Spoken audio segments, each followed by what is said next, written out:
So good afternoon, everyone, and thank you for being here today. Today I want to share basically a story with you that many customers and partners will probably recognize. It is about a warehouse operation under pressure, right? With more SKUs, tighter service expectations, labor constraints, and a growing need for real-time visibility.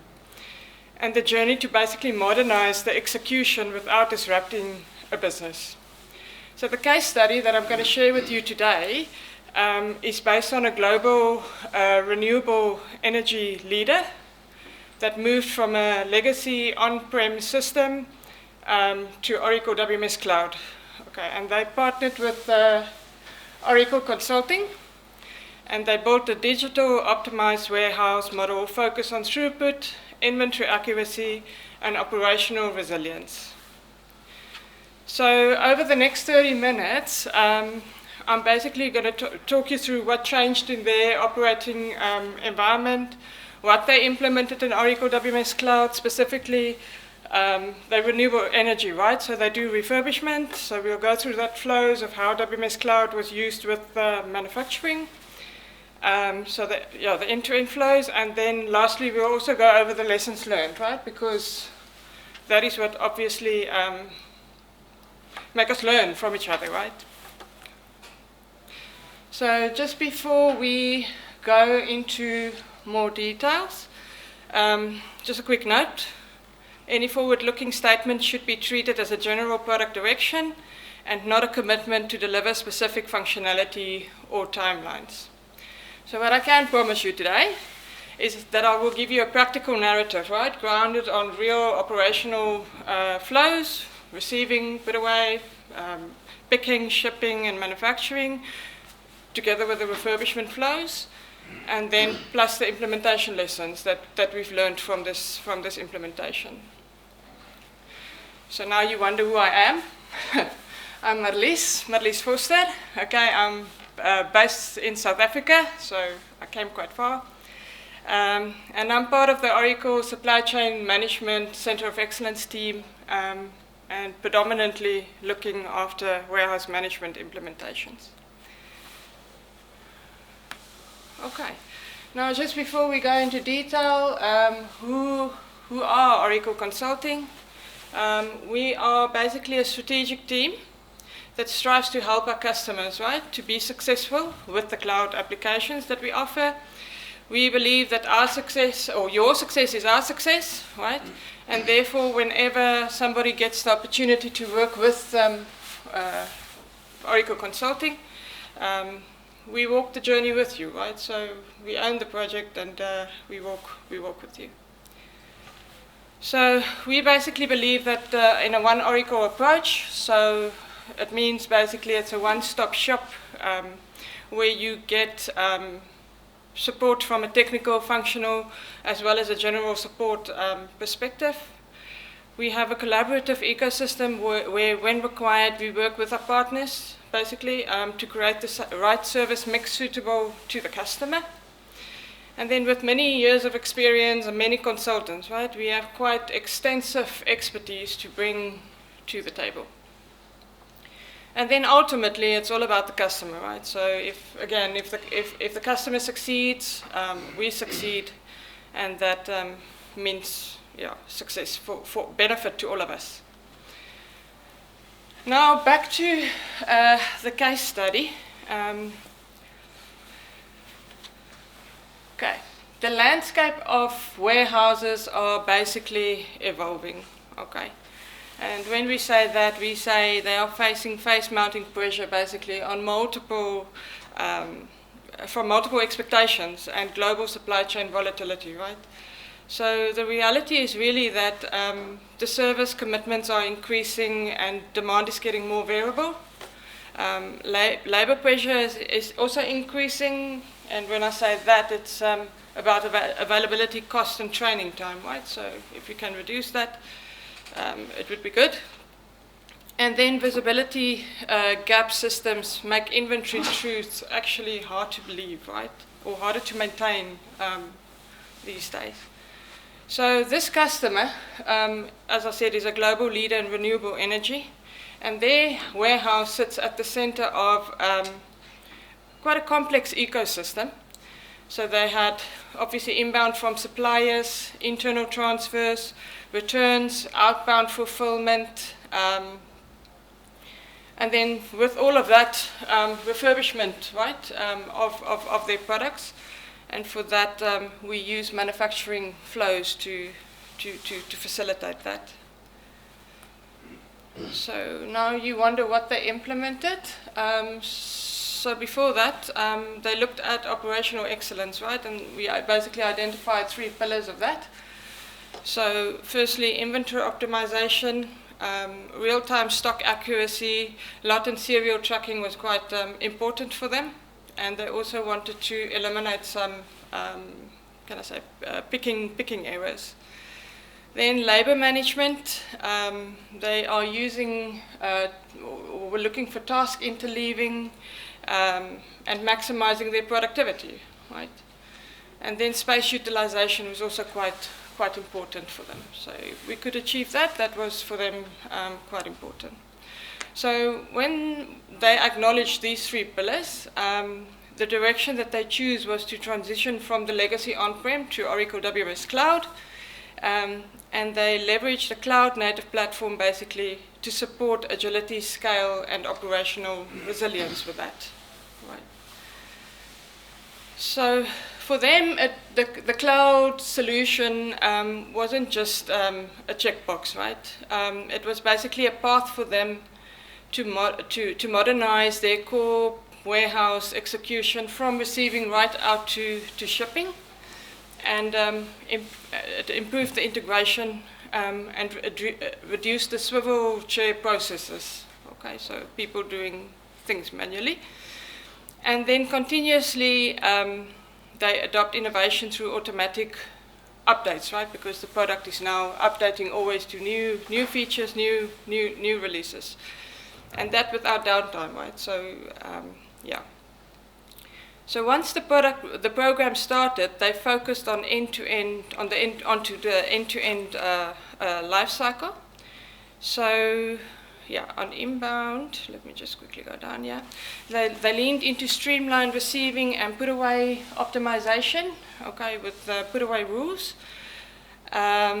On fulfillment, they implemented configurable strategies, right, to wave, basically. So they're doing waving in cluster and zone picking, and they tailored that to their, operational model and labor reality. So for them, it was never about picking faster at any cost, okay. The point was they wanted to pick with fewer touches, less travel time, fewer exceptions, and higher predictability against cutoff times, right? So, and that's what they wanted to use the system for.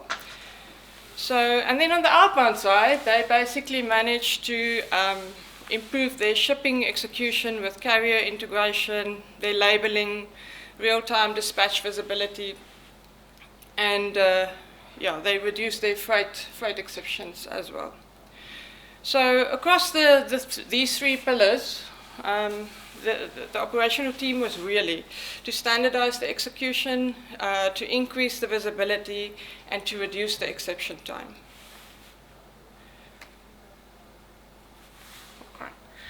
Now, I think the part that most of us can relate to is that this warehouse was not a simple pick, pack, and ship warehouse. So on the left-hand side of this diagram is the typical, warehouse flow where you've got your parts coming in, and normally you've got orders that comes into your warehouse, and once the parts are received and you've done the put-away or the inspections, you wave and allocate and ship them out back to customers. The difference here was really that they also had to move components out of the warehouse to a manufacturing process, which is the refurbishment process, because they had products that they had to refurbish, out of the warehouse, back into the warehouse, and only then it went to the end customer. And to facilitate that, they used the manufacturing flow. And that gave them a good, traceability. This customer also halfway, can I say, through the implementation, Redwood Mobile became available, and they adopted that immediately. So they went with Redwood Mobile WMS, which is the graphical progressive web application that we have now in the product, and which is basically replacing our traditional SSH RF screens. For them it was a great benefit because they didn't need additional licensing for SSH terminals on their devices anymore. They could just implement this new Redwood mobile application. Yeah, and this same as the RF scanners, it's a real-time low latency transaction application with the ability now to display images. It runs on mobile device on the browser, and it supports also mobile devices without keyboards. As long as the mobile device has got Android on it, we can install it quite easily.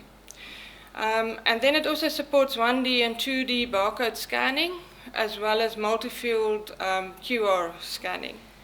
And then what is also getting added more and more is to attach images to some objects within the application at certain times. Like at receiving, you can scan the LPN or the box and keep that image in the application. Okay. All right, so now let me translate this work center, this refurbishment work center process into flow diagrams with you. So I'll walk through basically 3 stories in the form of flow-throughs to explain to you exactly what this customer did and how they implemented this flow with Oracle WMS. So the first one was on the inbound flow regarding receiving. So the typical receiving is basically when we're integrating with Fusion SCM, is that you release the PO or the ASN from Fusion, it comes into WMS, WMS does the receiving, and then the integration sends back the receipt confirmation to Fusion. Now in this refurbishment flow, or in many manufacturing flows, we are often seeing the need to capture additional information. And one of the things for this customer was really that they had a manufacturing date that they had to capture, and that manufacturing date was not in a traditional date format. It was a WWYY format, where the WW is basically the week that the product was manufactured, and the year, the YY is then the year. So if it's a 1024, it means week 10 of year 2024. Now, Oracle WMS does not support that format, right? So as a standard product, we don't handle that date format.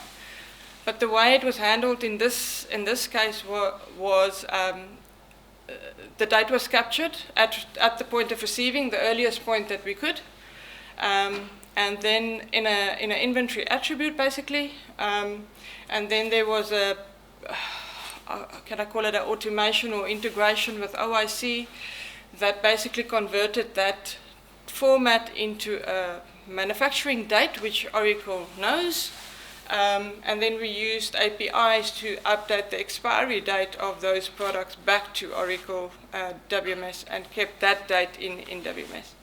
So basically, that was important for them because it moved the expiry date determination from a manual error-prone process, which they would have done before, to an automatic one. So the system calculated the expiry date. And then it also basically improved, because we kept that information in the system, it improved the allocation quality because the right products got allocated. The FIFO discipline was still there. The inventory exposure management was still there, and then the write-off reduction was also, or the write-offs were reduced. Okay. So that was typically what we did on the inbound side to capture some data that was not standard. So non-standard, made it standard, created the APIs to then basically, standard APIs to then update WMS again. All right. Now the second story is around how did we pick these requests that came from the manufacturing, or Oracle manufacturing in WMS. It's refurbishment items, right? So it's items that needed to be picked in the warehouse, it needed to be sent to the manufacturing work center, be refurbished, and then it came back. Okay, so this is now how did we pick it. So Oracle WMS basically released the work order that then created a movement request into Fusion inventory and reserved that inventory, and then also created a movement request in WMS. That movement request was then waived and allocated as per the normal warehouse management waiving processes. It's then executed and be confirmed. And then as soon as that's done in the warehouse management system, the messages went back to Fusion inventory as well as manufacturing. So again, this was for them very, very important because it tied together basically the planning intent, in other words, what manufacturing wanted, right, systematically. So it's not somebody picking up a phone, it was on the system. The warehouse execution is recorded because it's on the system again, and what's physically picked and moved is tied up with the system actions. And then the inventory truth, the on-hand, and the reservations also updated automatically. The third story is now after you've picked this good, it went to manufacturing, manufacturing did the refurbishment, what it needed to do, and then those finished goods had to come back into the warehouse management system. So for this, we also had some flows. So firstly, manufacturing basically backflushed the action of complete, they backflushed, which means they completed the item in manufacturing, right, the refurbishment item. That then basically consumed the old item in the warehouse management system to say it's no longer there. And at the same time, there's also a work completion action, which then created the new item into WMS. Now that work completion can happen either with LPNs or without. And we also created, these items were serialized, so it's also possible to use serial tracking with that. Okay, so this was good for them because that gave them really real-time visibility as to, has the refurbishment happen.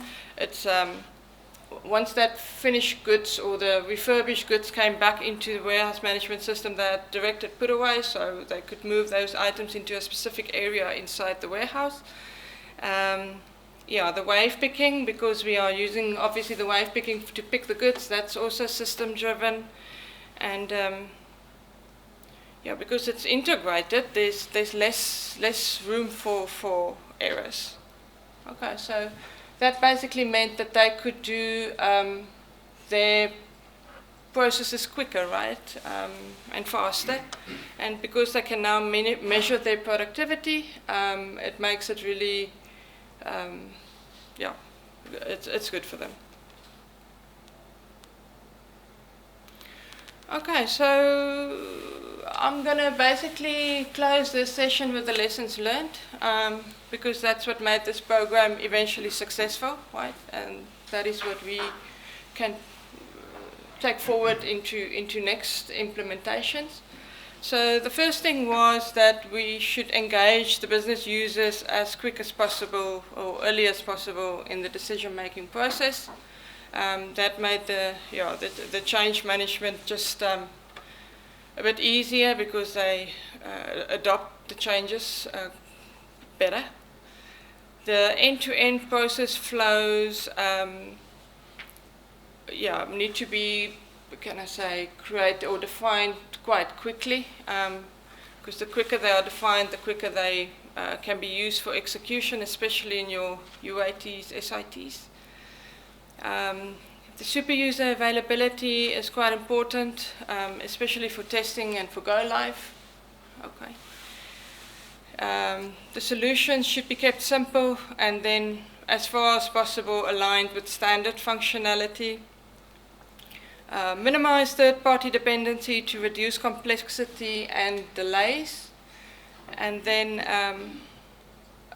we know this, but yeah, align physical and system inventory before data migration, right? So what is physically on the floor, make sure, or what's systematically in the location, make sure it's also physically the same. Then train users on transaction tracking and troubleshooting, because that makes go live just a bit easier if they can help themselves. Provision adequate environments for testing and training, and this is especially important if you bring in some customizations, additional integrations. If there are multiple activities happening at the same time, right? SIT, UAT is maybe overlapping a little bit.